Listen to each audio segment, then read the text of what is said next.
All right. Good morning, good afternoon, good evening, depending on where you are in the world. So, listen, I'm going to go over how to become an AWS solutions architect in 2024. So, you have so many different guides out there, so many different people talking about what to do. I'm AWS certified and for solutions architect, and mine expired. So, I'm in the process of renewing and then also pushing for the professional level certifications. So, just a little tidbit of what I've learned over time of what not to do versus what to do. So as I'm going through my own journey to recertify, just to go ahead and do it again, I wanted to show how you can actually get certified. So you don't, it's not overcomplicated like people try to make it seem. Um, if you want to do self-study, which is the best way, then or can be the easiest way if you're that kind of learner, then I'll walk you through what to do with that. Now, if you're going through some kind of program like AWS Restart or some of these other programs that actually kind of guide you step by step, you can do those too. But you just really understand you can do this on your own. You really don't need someone to hold your hand and walk you through it. But it's you do need guidance, right? So this is just one bit of guidance hopefully will help some. Some people it may not apply because you need somebody to kind of hold your hand and walk you through the process. But if you're just strictly trying to become an AWS cloud engineer, you understand that you need to do, the basics like technical fundamentals. You need to learn some Linux and things like that. But if you're ready, now you're ready to get AWS certified because you have the technical fundamentals out the way, the networking fundamentals out the way. You may have done A plus or CCNA or you may have done the Linux Foundation Certified Systems Administrator, which is the LFCS. So you did some work up front. Now, you don't have to do any of that to become an AWS cloud engineer. You don't. But it's to your benefit to do so, to have some technical fundamental knowledge, or you're really going to struggle. You really are. So anyway, so if you're getting started, and I'm going to try to keep this video brief as possible, right? So first, take a look at the requirements. Go to the AWS Solutions Architect associate section of the website for Amazon's website, not a third party, not a blog, nothing else. Go directly to the horse's mouth. All right. So this is the AWS Certified Solutions Architect Associate actual listing. So there's one for each one of the exams, right? So you don't have to have a whole bunch of hands-on experience, but to work, you need to have some hands-on experience, and I'll get into that, right? All right. So who should take the exam? Somebody experienced with AWS technology, um, strong on-premise experience, and I would say strong fundamentals experience, right? So you need to have fundamentals. You need to know something about IT. You can't just cold go in and start, studying for code. The AWS Solutions Architect exam, you know nothing about IT. You're going to crash and burn. I don't care what people say. You're going to crash and burn. You're going to have a very hard time, and you're going to struggle through interviews and things like that because most interviews are not going to focus on just AWS. They're going to ask you questions about DNS, maybe some hardware-based questions. They might even ask you something about a data center, depending on the type of place that you're applying for a job for. So it's not going to be just AWS questions on every interview you go to. All right, experience working in cloud services. You can get that from labs, right? All right, so you go down, grab the exam guide. I've already opened it, right? Save a little bit of time. So read through the exam guide, and I'm going to pop these links into the description of the. Let me go ahead and open up Notepad, the text editor for Linux, um, and I'm gonna just go. I'm just going to go ahead and copy and save these as we're going along. All right. So the guide here, you go through the guide and read it. Make sure that you read the guide and you actually understand the guide, right? So this is the download of the PDF file. And let me just grab this, copy this link, copy link address, and all right. Yeah, so you can just literally right click and copy and download the PDF file. So read through the PDF file of what it's asking for. All right. This is the cutoff for the set. Don't worry about the score. Just focus on the different domains. So this is something that when I first took my first exam years ago, I didn't pay this a lot of attention. That's why I failed the first time. When I went back and took it the second time, I paid attention to this. So, as a lesson going forward from now, pay attention to these four areas for these four domains here, and then read through these different sections It's a multiple choice exam. I wish it was performance based, but it's not. All right. So it's a multiple choice exam. So you need to make sure that you read through these different items on this document, right? Read through every single section. And this is another key. When you get ready to take the exam and you pass the exam, go through and do labs that are in line with this. And I'll walk you through how to do that, right? Without paying people. Okay.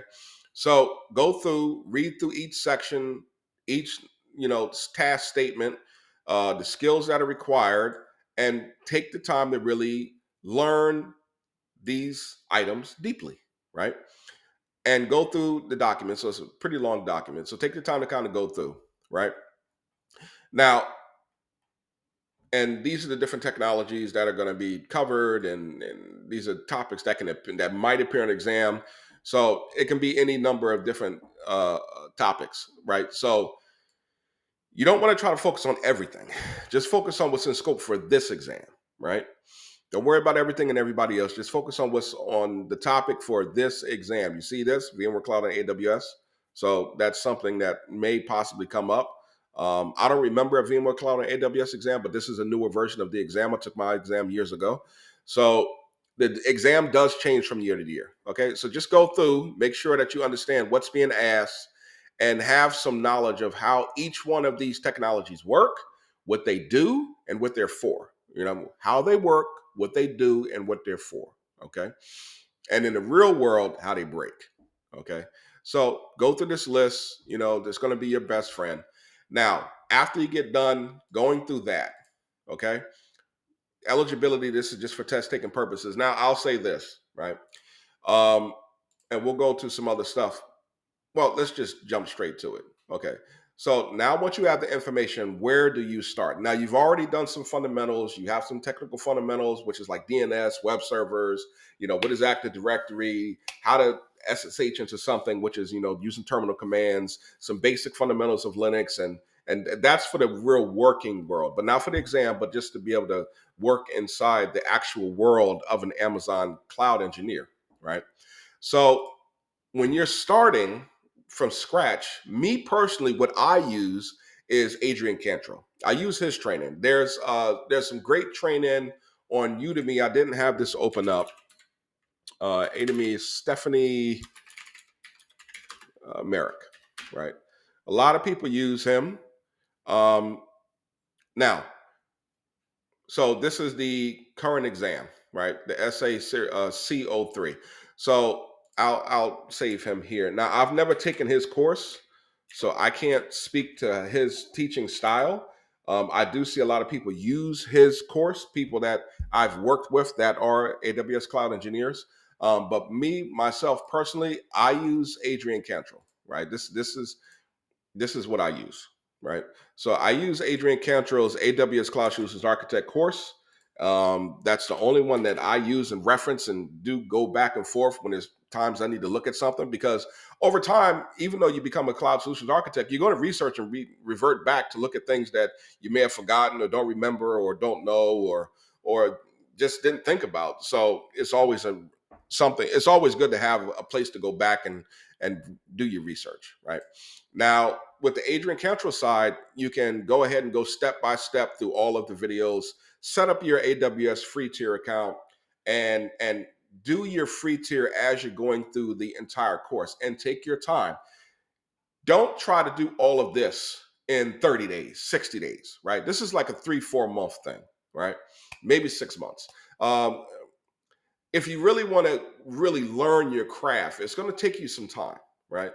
Now, if you think that you're going to study for an hour or two a day and you're going to pass in less than 60 days, you are really living a dream, right? That's that's not even close to reality, Jack. So just plan that.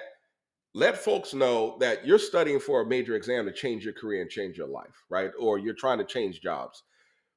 Cut off the Netflix, the Hulu, the Instagram, the Facebook, the TikTok, the Snapchat, all these social media sites. Turn the phone off and put it to the side. And when I tell you turn the phone off, put the phone in another room. When you're studying for a certification exam or any kind of technology, put the phone in another room. You will not die. I promise you. Take this thing and put it in another room, right? In the living room, dining room. You know, if you're broken living in one bedroom, then go put it over in the corner somewhere so that you can't put your hands on it, right?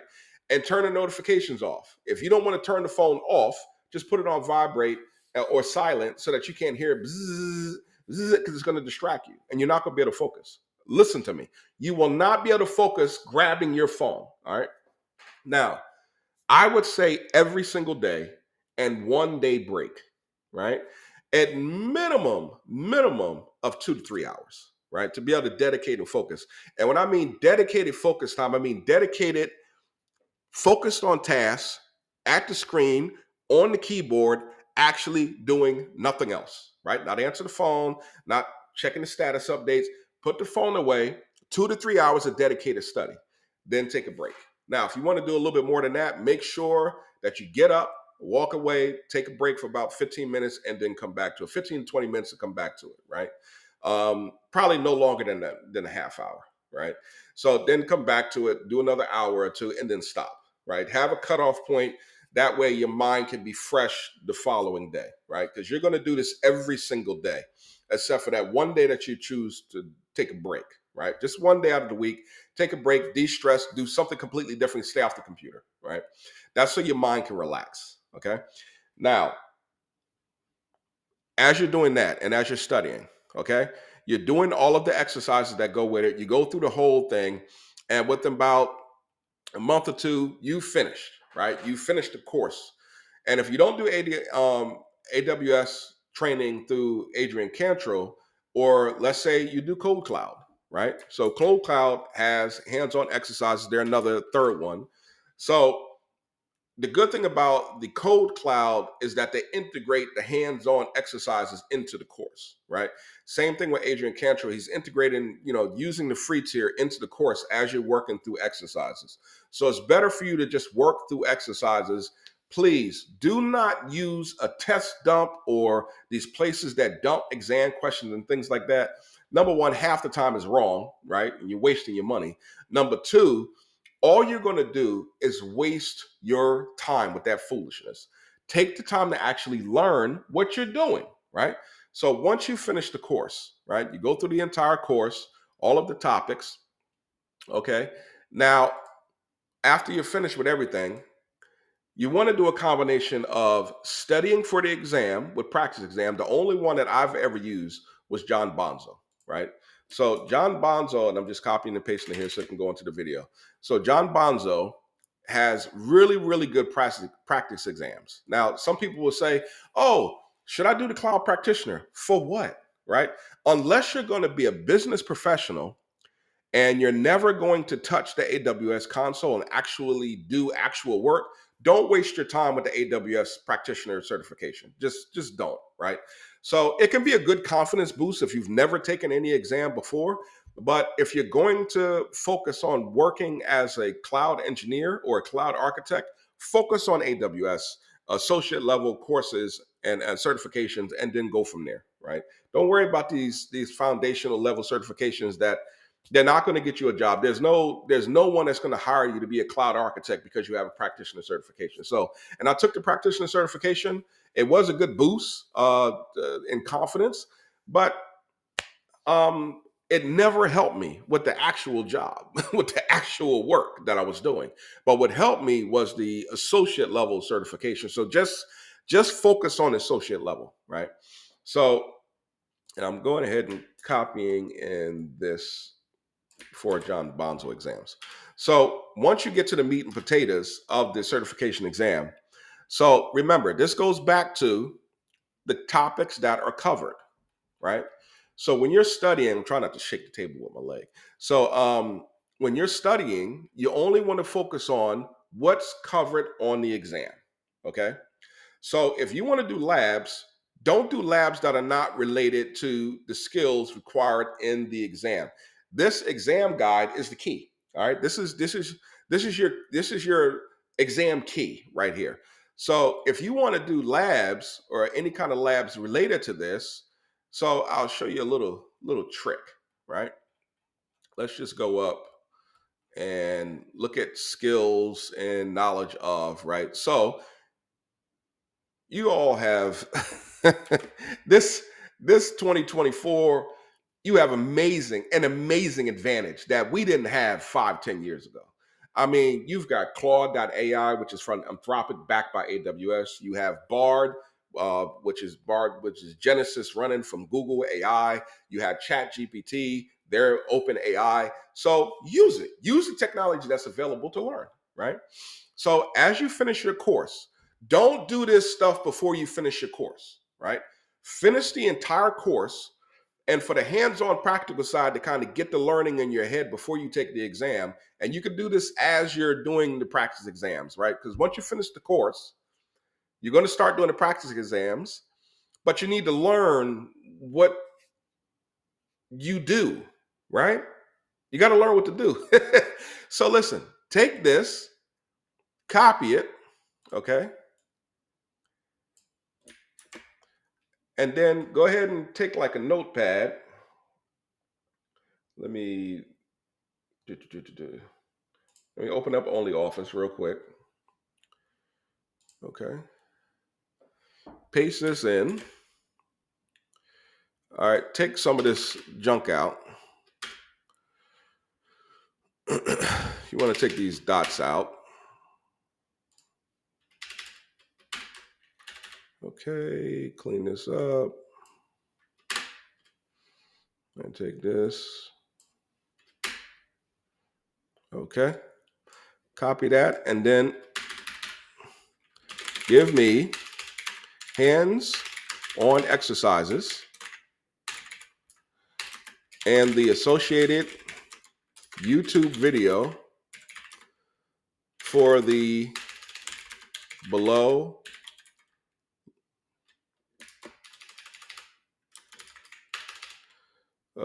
topics, right? Give me hands-on lab exercises and the associated YouTube video for the below topics. 1, let's do this. Okay, it's not auto numbering. 2, 3, 4, 5, and 6 for the below topics 1 through 6. Okay. Now you have that, right? So let's go into and drop them into all 3. They're the top 3, right? So drop it into Claude.ai, drop it into Bard, because you may get different responses, right? There's different AI tools for different providers, and just drop it in there, right? And let AI give you hands-on exercises step by step that will allow you to go in and use and create your own labs. Don't go buying labs from people, right? So now you can see which ones in more detail, like ChatGPT. Okay, give me, you may have to massage it a little bit, right? Give me the hands-on step-by-step exercises for number 1. Oop.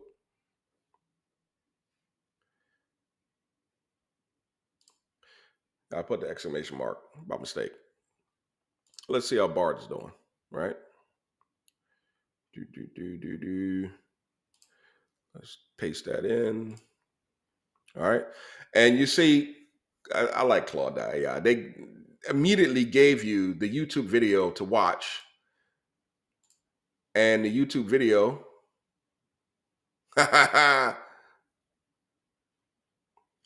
oh, you're whining about ad block. Let me take off my ad block. Ad block for YouTube. Let's go back, see if we can launch it again. Video doesn't exist no more. So, that's going to happen, right? So let's open it back up. I'm turning my ad block back on because I hate ads sometimes. Okay. And let's just update this and give me hands on step by step.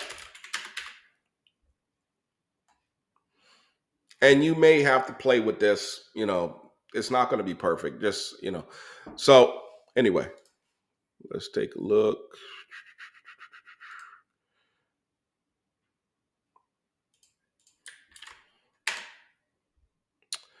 Many times you have to take these um, extra brackets out and stuff like that because AI struggles with some of these brackets sometimes. All right, so let's say give me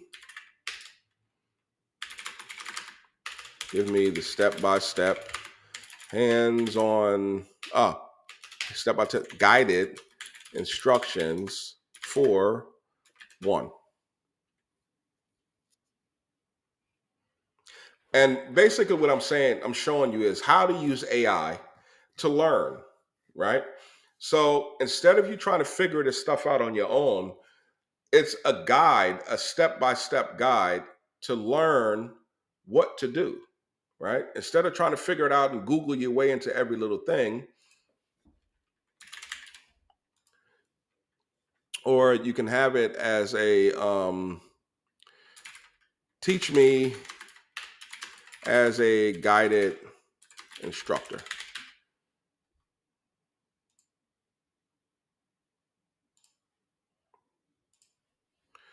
Okay, show me step by step as a guided tutorial. Excuse me. And that's the main thing I think I wasn't using. So show me step by step in a guided tutorial.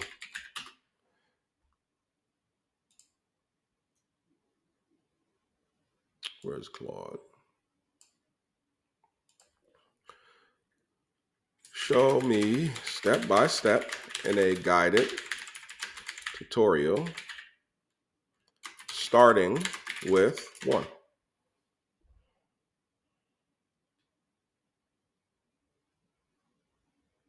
All right. So you see, you can use AI to actually create your own labs and then do guided tutorials step by step, right?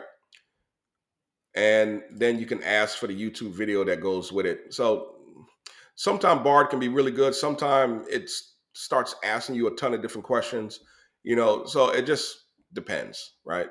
So let's see if this YouTube video comes up with anything. All right. So like associated video came up with this. Some videos can be long, and actually, I'm going to be creating step-by-step videos. So this video today is just the first in the series that I'm creating of how to become AWS certified and what kind of labs to actually do with, which is in line with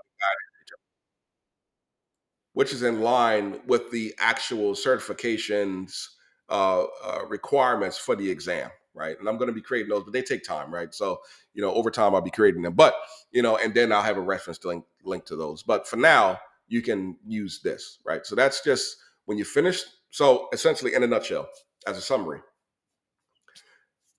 go through the exam guide, figure out exactly what you need to learn, right?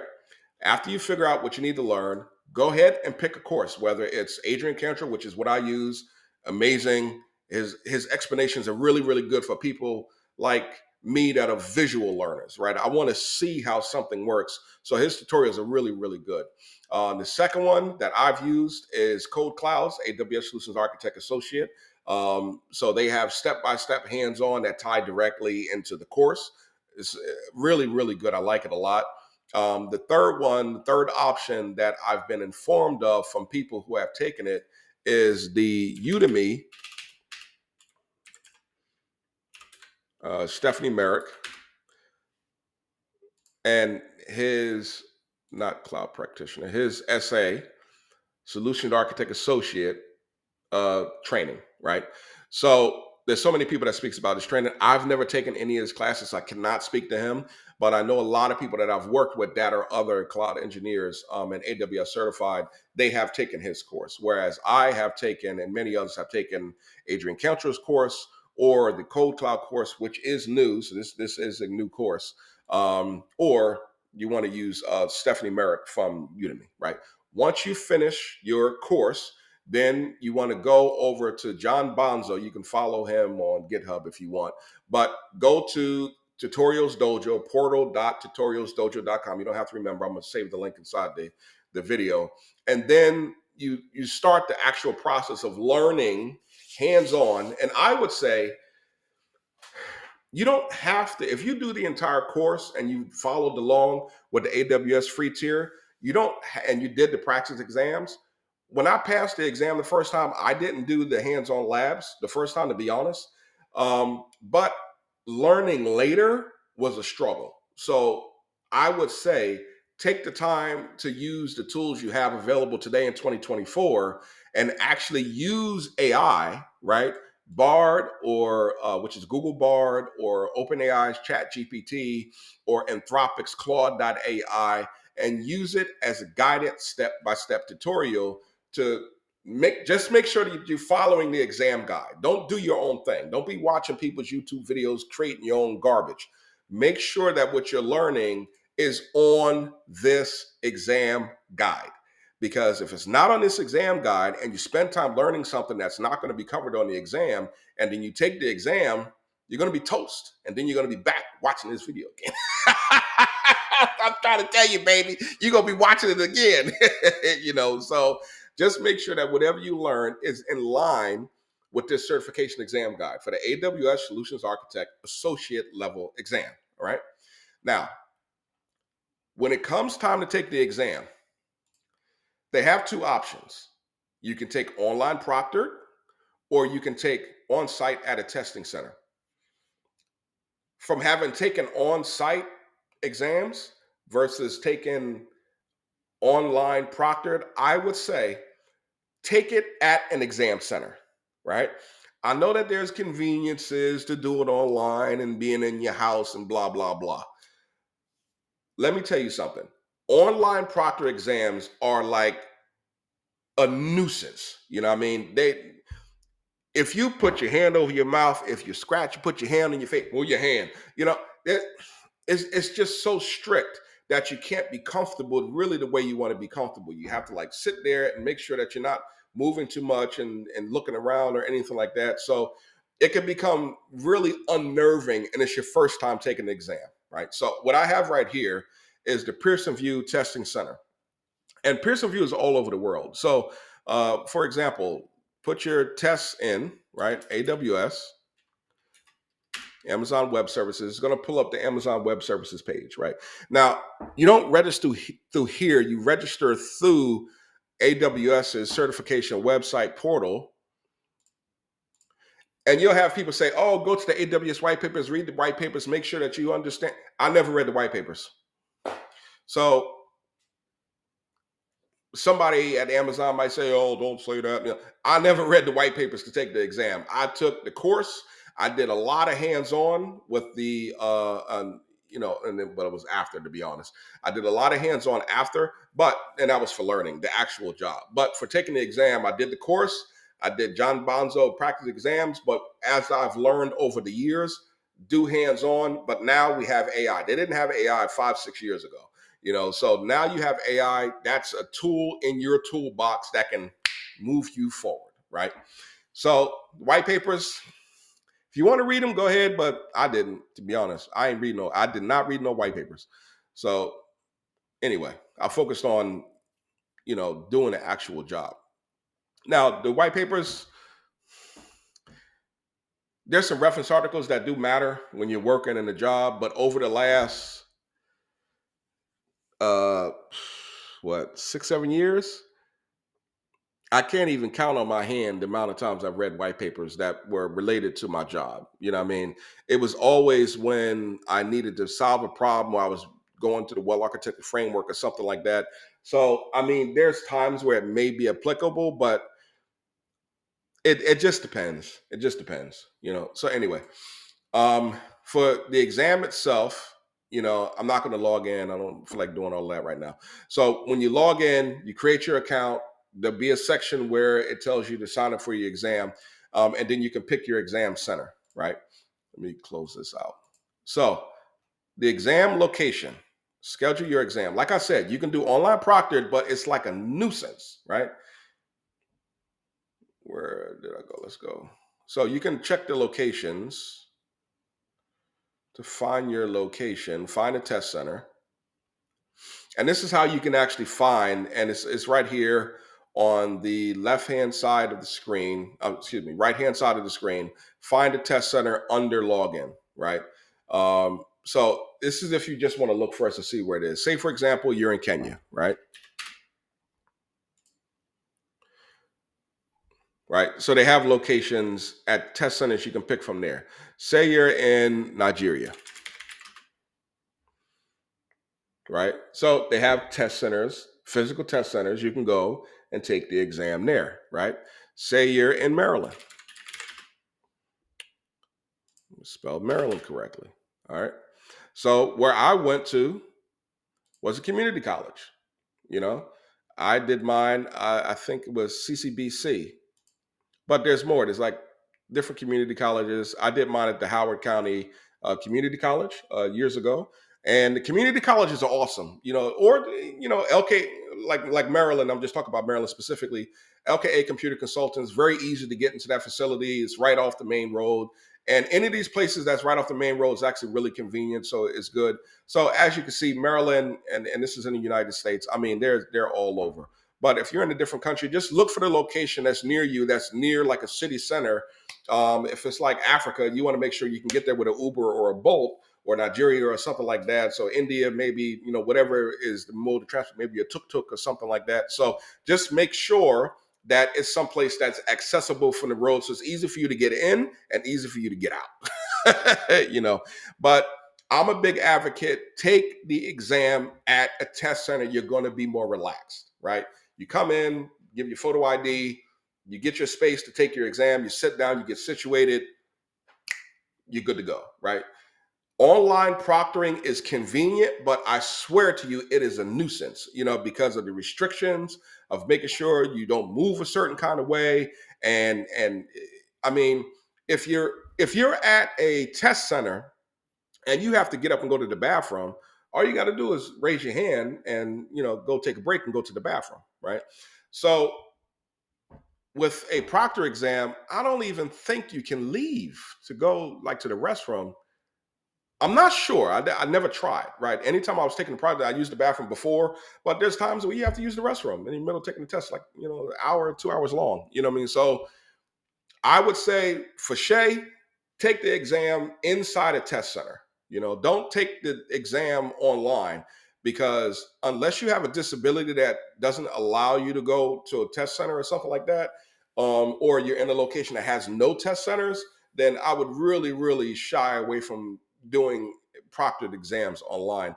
Unless it's an exam that's not available online, like maybe Linux Foundation or something like that's not available online. And I honestly don't know if Linux Foundation doesn't offer offline. I don't know, because I think PSI. I'm not sure. So anyway, I'm only going to talk about stuff I know about. But I know for a fact when I took the exam inside a community college, I was way more relaxed. I was more peaceful, and I passed the exam. So it's better to do physically on site. Um, yeah. So that's it, right? So last final summary. Go through the certification exam guide, understand what's required for the exam and the content of the exam, right? Pick a course. I do Adrian Cantrell, so learn.cantrell.io. It's a one-time, it's not a subscription, it's a one-time fee. And let's see, let me go to, because I'm already logged in, it's probably not going to show me the price. Let's do an incognito window. Well, it's not letting me do. It's probably because I'm recording the video. Let me log out and see the price. I think it was like $40, right? $40 US. We log out.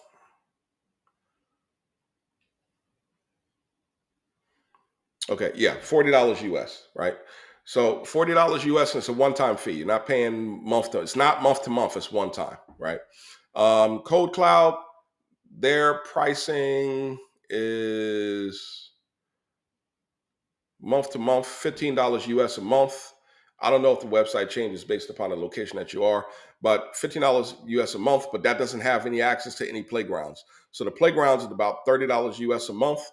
And then if you want yearly access, it's 20 that's for business. But if you're paying yearly,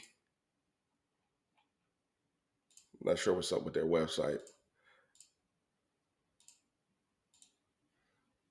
Let's just choose and see what it does. All right, that's still showing monthly. All right. Anyway, so Udemy always has all kind of deals, right? So there's times where you can get a Udemy course for like 19.99, $19.99 US. Let me log out and let's see what it is right now. Where are you taking me? Log out. Oh, the thing's in the way. Log out. Move button. Log out. Oh, come on. Log out. All right. So Stephanie Merrick. All right. Stephanie, Phane. All right. Okay. So it's showing here full price now without any discounts right now today. But Udemy always has these discounts that run periodically. So try to get it when there's a discount, because you get it when it's a discount. It can be like $19.99 or $29.99. If you get it on Cyber Monday, which is in the US after Thanksgiving, which is in November, you can probably get it for like maybe $15.99, $19.99. So you don't have to pay $109. Try to get it when there's some kind of discount. Um, there may be a way to contact directly. Usually, sometimes you can contact directly, but when there's not a Udemy discount, you're gonna pay that full price. you know. So for me, I'm not paying $100, right? So I would rather go and pay one time $40 for the Learn Adrian Cantor course. But if you want to do the hands-on exercises, you can do the Code Cloud side, which is actually really good. You got playgrounds, and let me show you what I mean by the playgrounds. So the playgrounds, right, is the actual cloud provider, which is really important, right? This is where Learn Linux Academy was amazing, but then they turned into Pluralsight, and it just went nuts from there. So they have the playgrounds. Cloud Academy has playgrounds. Also, acloud.guru, which is now Pluralsight, has playgrounds. But what they don't have that Code Cloud has is like Linux playgrounds. They have Kubernetes playgrounds. They've got container playgrounds. As you're going along in your AWS journey, you will learn containers. You will learn Git. You will learn Terraform, right? You will need those tools. It's unavoidable, trust me. So HashiCorp Playground. So they got all these different playgrounds that you can really play in, and it's amazing. What they've set up is really, really cool, right? So from there, then do your John Bonzo practice exams for Tutorials Dojo.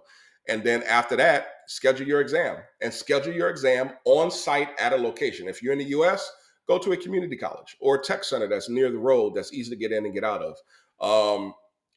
If you want to do online proctoring, more power to you, baby. I'm not, right? So I would discourage doing the online proctoring, especially for your first exam. But if you want to do it, hey, more power to you. Some people they like that kind of stuff, and I don't need no added stress when I'm trying to take an exam that's critical for my work life, right? I want things to be a little easy. So, all right, that's it. For the Muslims, assalamu alaikum wa rahmatullah. For everybody else, peace, love, take care of yourself. I'll see you on the next one. Online proctors stress you out, man.